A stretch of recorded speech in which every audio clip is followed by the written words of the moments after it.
മനസ്സിലായോ? അപ്പൊ പരസ്പരം അങ്ങോട്ടും ഇങ്ങോട്ടും പാര വെക്കും.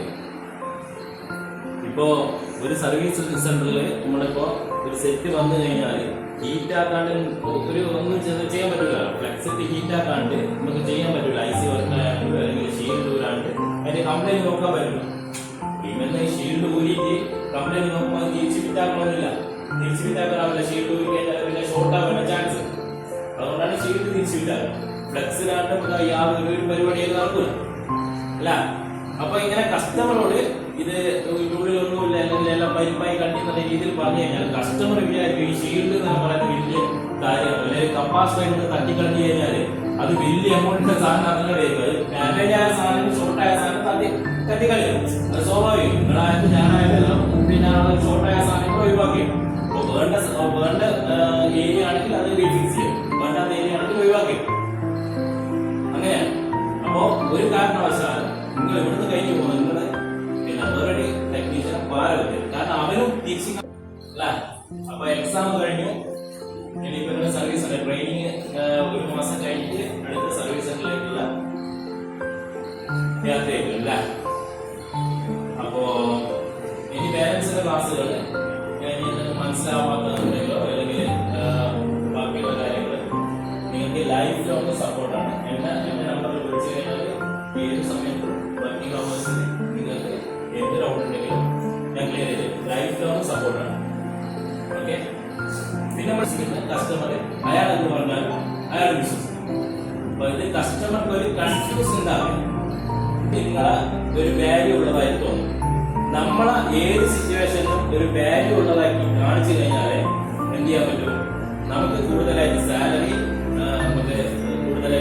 പറയാനും അല്ലെങ്കിൽ നിലവിലുള്ള സാലറി ഓലിക്ക് പിന്നെ കുറച്ച് ബെറ്ററാക്കി തരണമെന്ന് അവർക്ക് തോന്നാൻ എന്ത് ചെയ്യണം? നമ്മുടെ ഭാഗത്തു നിന്നുള്ള റെസ്പോൺസിബിലിറ്റി കറക്റ്റ് ആയിരിക്കും. പിന്നെ ടൈമിങ് ഒന്നുകൂടി പറഞ്ഞിട്ടുണ്ടെങ്കിൽ 8:55 8:50 രാത്രി പോകുന്ന സമയത്ത് വന്നിട്ടുണ്ട്. നമ്മളെ ഏൽപ്പിച്ച ഉത്തരവാദിത്തങ്ങൾ എന്തെല്ലാം മനസ്സിലാക്കുക. ഒരു ഷോപ്പിൽ പല രീതികളായി, ഓരോ മുതലാളിമാർക്ക് പല രീതികളായി. അപ്പോൾ ഓരോ രീതിയും നമുക്ക് പെട്ടെന്ന് മനസ്സിലാക്കണം. ഇവരെന്നാ എന്നെ കൊണ്ട് ഉദ്ദേശിക്കുന്നത്, അല്ലെ ഞാൻ എന്നെ ഇവിടെ നിർപ്പിച്ചു കഴിഞ്ഞാൽ ഇവർക്ക് എന്നാണ് എന്റെ ഭാഗത്ത് നിന്ന് കൊടുക്കേണ്ട ഔട്ട്പുട്ട് എന്നുള്ളത് നമ്മൾ മനസ്സിലാക്കിയത്. മനസ്സിലായ? അപ്പൊ ആ മനസ്സിലാക്കി എടുക്കലാണ് നമ്മുടെ വിജയം. അപ്പൊ അവർക്ക് വേണ്ട റെസ്പോൺസിബിലിറ്റി ഇല്ലാണ്ട് പെരുമാറാൻ. ഇപ്പോൾ ഷോപ്പിൽ നിന്ന് ഒരു കോൾ വന്നു കഴിഞ്ഞാൽ അത് നിങ്ങൾ ഏത് സാഹചര്യത്തിലും നിങ്ങൾ അറ്റൻഡ് ചെയ്യാൻ ബാധ്യസ്ഥരാണ്. ഒരു സ്ഥാപനത്തിൽ വർക്ക് ചെയ്യും.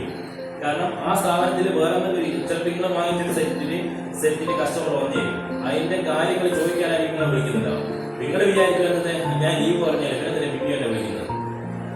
നമ്മൾ ചിന്തിച്ചിട്ട് കാര്യമില്ല.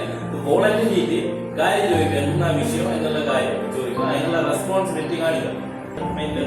പക്ഷെ അതുപോലെയല്ല നമ്മുടെ ഇലക്ട്രോണിക്സും ഈ പിന്നെ ടെക്നിക്കൽ ഫീൽഡ് ഓരോ മണിക്കൂറിലും ഓരോ പുതിയ മാറ്റങ്ങളാണ്.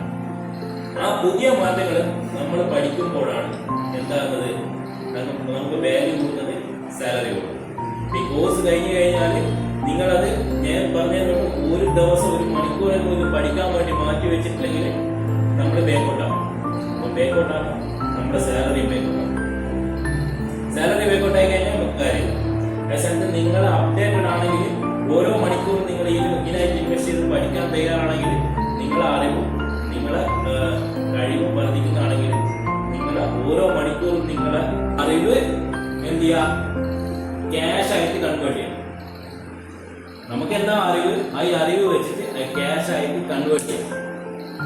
ഇതിന് സെറ്റ് ആകും. ഞാൻ ഈ പറഞ്ഞതിനോട് കൺസിസ്റ്റന്റ് ആയിട്ട് വർക്ക് ചെയ്യുക, ഓരോ മണിക്കൂറും അപ്ഡേറ്റ് ചെയ്യുക, കാര്യങ്ങൾ ചെയ്യുക. റെസ്പോൺസിബിലിറ്റി എന്നാണ് മനസ്സിലാക്കുക, ഡ്യൂട്ടി എന്നാണ് മനസ്സിലാക്കുക. ഇത് കസ്റ്റമർ ഇല്ല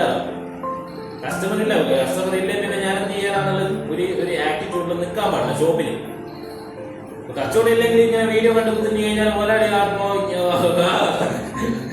കാണുമ്പോൾ തന്നെ ഒരു ഇതുണ്ടാവും. പക്ഷെ കച്ചവടം ഇല്ലാണ്ടാവുമ്പോൾ അത് കച്ചവടം കൂട്ടുവാനുള്ള കാര്യങ്ങളാണ് ചെയ്യുന്നത്. അതേ സമയത്ത് നിങ്ങളൊരു വാല്യൂ ഉള്ള ഒരു സ്റ്റാഫായിട്ടും ഒരു ടെക്നീഷ്യനായിട്ടും മാറാനുള്ള ശ്രമം നടത്തും. മനസ്സിലായോ? അപ്പൊ ഈ ഒരു കാര്യങ്ങളെപ്പോ ഞാൻ ഈ പറഞ്ഞ കാര്യങ്ങളെപ്പോ മൈൻഡിൽ വെക്കുക. ഒരുപാട് എക്സ്പീരിയൻസ് ഈ ഫീൽഡിൽ ഏകദേശം 23 വർഷത്തോളമായി ഞാൻ മൊബൈലിന്റെ ഫീൽഡിൽ സർവീസിന്റെ ഫീൽഡിൽ പിന്നെ